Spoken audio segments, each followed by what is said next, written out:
Hi అండి. ఎలా ఉన్నారు? బాగున్నారా? ఈ వ్లాగ్ వచ్చేసి నా డైలీ వ్లాగ్ అన్నమాట.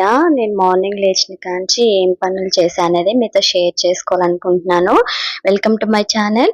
మన ఛానల్‌ని ఫస్ట్ టైమ్ చూస్తున్న వారైతే ప్లీజ్ సబ్స్క్రైబ్ చేయండి, లైక్ చేయండి, షేర్ చేయండి. ఓకేనా అండి. ఎర్లీ మార్నింగ్ లేవగానే అయితే మా పిల్లలకి, మా వారికి అయితే నేను ఎగ్స్ బాయిల్ చేసేసుకుంటాను. అలాగే హాట్ వాటర్ తాగుతాం కదా! హాట్ వాటర్ పెట్టేసుకుంటానండి. నైటే నేను గిన్నెలన్నీ తోమి పెట్టేస్తాను. కొన్నే గిన్నెలున్నాయన్నమాట. ఇగ ములక్కాయ టమాటా అయితే కర్రీ చేసేసాను. మా చిన్న బాబుకైతే బాక్స్ కట్టాలి. మా వారికి ఇంకా డ్యూటీ అయితే రాలేదు. ఒక పక్క రైస్ కుక్కర్‌లో నేను రైస్ పెట్టేస్తా కాబట్టి తొందరగా అయిపోతుంది. ఇక వాళ్ళకి బాక్సులు కట్టేసాక కొంచెం హడావిడి తగ్గినంక గాని నేనైతే కొంచెం రిలాక్స్‌డ్‌గా పేపర్ చదువుకుంటూ నేనైతే హాట్ వాటర్ అయితే తాగుతాను. మీలో ఎంతమందికి అలవాటనేది ఉన్నదో నాకైతే కామెంట్‌లో చెప్పండి. అందరూ ఈ రోజుల్లో అందరూ గూడా హెల్త్‌పై ఎక్కువ కాన్సంట్రేట్ చేస్తున్నారు గదా! అందరూ కూడా ఇలాంటివి ఫాలో అవుతూనే ఉంటారు. నాకు తెలిసినంత వరకైతే.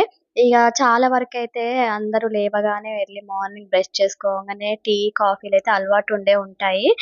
కొంతమందేమో హాట్ వాటర్‌తో స్టార్ట్ చేస్తారనమాట. అలాగే నేనైతే అంత ప్రశాంతంగా ఉన్నప్పుడే నేనైతే హాట్ వాటర్ అయితే తాగుతాను కూర్చొని కొద్దిసేపు రిలాక్స్‌డ్‌గా. పిల్లలు వెళ్ళాక అంటే పిల్లల గురించి చెప్తూ ఉంటే నాకొకటి చెప్పాలనిపిస్తుందండి. నేను రీసెంట్‌గా హైదరాబాద్ అయితే వెళ్ళానండి. అయితే ట్రైన్ జర్నీ చేసేటప్పుడైతే చాలా యంగ్ పిల్లలనమాట. అసలు డోర్ల దగ్గరే కూర్చుంటున్నారు. ఫోన్‌లు చూసుకుంటూ, ఇయర్ ఫోన్స్ పెట్టుకుంటూ, ఒకవేళ మనం పిలిచేది గూడా వాళ్ళకి ఇనపడకుండా మొత్తం ఇయర్ బడ్స్ పెట్టుకుంటున్నారు. అసలు సెల్ చూసుకుంటూ కూర్చొని వాళ్ళు ఏం జేస్తున్నారో గూడా వాళ్ళకి అర్థం గావట్లేదు. కొంచెం స్లిప్ అయినా ఒకవేళ వెనక డోరొచ్చి తగిలినా వాళ్ళు ముందుకు పడిపోతారు. అయితే నాకైతే అసలు చాలా కంగారనిపిచ్చింది ఆ పిల్లల్ని చూసి. చూడండి తల్లిదండ్రి ఎంత కష్టపడి అట్లా దూరం పంపించి వాళ్ళని చదివిపిస్తూ ఉంటారు గదా! వాళ్ళు మాత్రం అర్థం చేసుకోకుండా ఇలాంటివి చేస్తూ ఉంటారు. ఆ ఏజ్‌లో ఏమి అర్థం కాదండి. కానీ కొంతమంది పిల్లలు చాలా పద్ధతిగా ఉంటారు. అసలు ఆ పిల్లల్ని చూసైతే నాకు చాలా భయం వేసింది. అసలు ఆ పిల్లలకి ఎలా చెప్పాలో అర్థం గావట్లేదు. కానీ అసలు ఎంతైనా పిల్లలకి మనం చెప్పుకోవాలండి. పేరెంట్స్ మనం దూరం పంపిస్తున్నామని కాబట్టి వాళ్ళకి జాగ్రత్తలు చెప్పుకుంటూ ఉండాలి. వినే పిల్లలైతే వింటారండి. వినని పిల్లలైతే మన ముందు వింటారు. వాళ్ళు చేసేది చేస్తా ఉంటారు. కానీ మా పిల్లలైతే అలా కాదు. మా చంటి మీకు తెలుసు. చంటి అయితే హర్యానాలో ఫోరెన్సిక్ సైన్స్ చదువుతున్నాడు. తను మాత్రం అంత జర్నీ చేస్తాడు గానీ తనకి భయం వేస్తుందంట. నేనైతే అది చూసొచ్చాక మా చంటిని అడిగా అనమాట. చంటి నువ్వు గూడా మేము లేకపోతే జర్నీ చేస్తా ఉంటావు గదా! అట్లా డోర్ దగ్గర కూర్చుంటావా? నిల్చుంటావా మీ ఫ్రెండ్స్ తోటి అంటే, నాకు చాలా భయమేస్తది పిన్ని అలా కూర్చోవడం నాకసలు ఇష్టముండదు. అందరూ తొక్కుకుంటూ నడుస్తూ ఉంటారు, దిగుతూ ఉంటారు ఎంతోమంది. అక్కడ ఎట్లా కూర్చోబుద్దయిద్దో అనేసన్నాడు. నాకైతే చాలా హ్యాపీ అనిపిచ్చింది. ఈ రోజుల్లో గూడా ఇలా ఆలోచించే పిల్లలుంటారా అని మా చంటి మాత్రం నాకలా చెప్పేసరికే అసలు చాలా హ్యాపీ అనిపిచ్చింది. మా పెద్ద బాబు గూడా ఇప్పుడిప్పుడే ఇగ హైదరాబాద్‌లో అయితే జాయిన్ చేశాం గదండీ!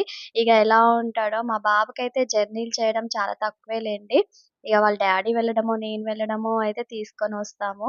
అప్పుడే వాడిని అట్లా నేను ఒంటరిగా జర్నీలనేవి చేయనియ్యను. మీ పిల్లలకైతే మీరు ఖచ్చితంగా చెప్పుకోండి. ఓకేనా అండి. మార్నింగ్ ఎలా ఎళ్తారో ఈవినింగ్ అలా పిల్లలొచ్చి ఇంటికొచ్చేదాకా మనకి టెన్షనే కదండీ! ఈ బాక్సులు కట్టేసాను. మొత్తం ఇల్లంతా గూడా నీట్‌గా పెట్టేసానండి. గిన్నెలు గూడా తోమేసాను. ఆల్‌మోస్ట్ నేను ఎప్పటి గిన్నె అప్పుడు తోమేసుకుంటాను. అందుకే ఎక్కువ ఉండవు. నైటే తోమేసి పడుకుంటా అనమాట. ఇగ మా వారికైతే జిమ్‌కెళ్తారు మా వారు. ఇక మా వారు రావడంతోనే మా వారికైతే డ్రై ఫ్రూట్స్, కీరా, క్యారెట్, బీట్రూట్ జావ తాగుతారు ఎర్లీ మార్నింగు.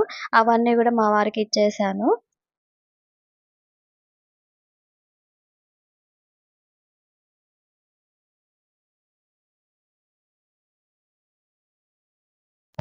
ఇగ మధ్యాహ్నం లంచ్ చేసుకొని కొద్దిసేపయితే నేను పడుకుంటా అండి ఖచ్చితంగా. ఒక 1 అవర్ అయినా నేను పడుకుంటాను.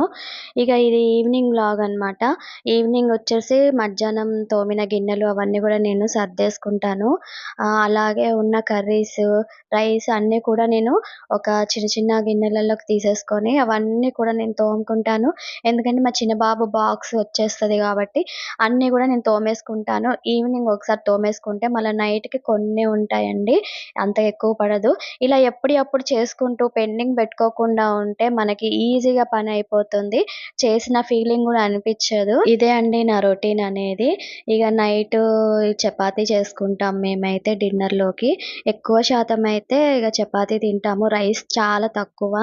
ఇగ ఓపిక లేదు అనిపిస్తే మాత్రం బయట నుంచైనా తెచ్చుకుంటాము. లేదు అనంటే ఇంట్లోనే ఇగ రైస్ కొంచెం పెట్టేసుకొని తినేస్తాను. ఇగ మా వారికైతే కంపల్సరీ జిమ్‌కెళ్తారు గాబట్టి ఈవినింగ్ టైము తనకి చపాతీయే పెట్టాలి. అందరి ఇళ్లలో చేసుకునే పనులే అండి. కాకపోతే నేనెలా చేసుకుంటాను అనేది చూపిస్తున్నాను. ఎక్కువ శాతం నేను యూట్యూబ్‌లో గమనించిందేంటంటే, ఎంత కంటెంట్ ఉన్నా గాని చూడట్లేరు గానీ, ఇలా ఇంట్లో చేసుకునే పనులు ఇవి చూపిస్తేనే వాళ్ళెక్కువగా చూస్తున్నారు. ఎక్కువ వ్యూస్ ఒస్తున్నాయి వాటికే. అందుకోసమే నేను గూడా నా డైలీ వ్లాగ్స్ అనేవి రోజు షేర్ చేయాలనైతే నేను అనుకుంటున్నాను. అలాగే ములక్కాయ టమాటా ఇవాళ నేను వండాను కదండీ! ఆ ములక్కాయ టమాటా ఎలా చేయాలనేది కూడా నా స్టైల్‌లో ఎలా చేయాలనేది గూడా మీకైతే షేర్ చేస్తాను. ఓకేనా అండి. ఎవరైనా రాకపోతే ఖచ్చితంగా ట్రై చేయండి. బాగొస్తుంది. ఈవినింగ్ పనంతా అయిపోయిన తర్వాత రేపు వంట బాక్స్‌కి ఏం చేయాలనేసి చూసుకుంటానండి. కూరగాయలు ఏమేమున్నాయనేసి. ఒకవేళ దొండకాయ, బెండకాయ, చిక్కుడుకాయ లాంటివి ఉంటే మాత్రం నేను నైటే కట్ చేసుకొని పెట్టుకుంటాను. ఎర్లీ మార్నింగ్ అంటే టైం సరిపోదు అవన్నీ కట్ చేసేసరికే. అందుకే ముందు రోజే నేను అవన్నీ కట్ చేసుకొని ఫ్రిడ్జ్‌లో పెట్టేసుకుంటే ఎర్లీ మార్నింగ్ లేవడంతోనే నేను కూర అనేది స్టార్ట్ చేసుకోవచ్చనమాట. ఇలా మీరు గూడా చేస్తారా? నాకైతే కామెంట్‌లో చెప్పండి. ఇలా మనం చేసే ప్రతి పని గూడా ప్లాన్ ప్రకారంగా మనం చేసుకుంటే మాత్రం అస్సలు మనకి విసుగనిపిచ్చదు. మీరు గూడా ఒకసారి అయితే ట్రై చేయండి. ఓకేనా అండి. నెక్స్ట్ వ్లాగ్‌లో మీ ముందుకైతే వస్తాను. Thank you for watching. Bye.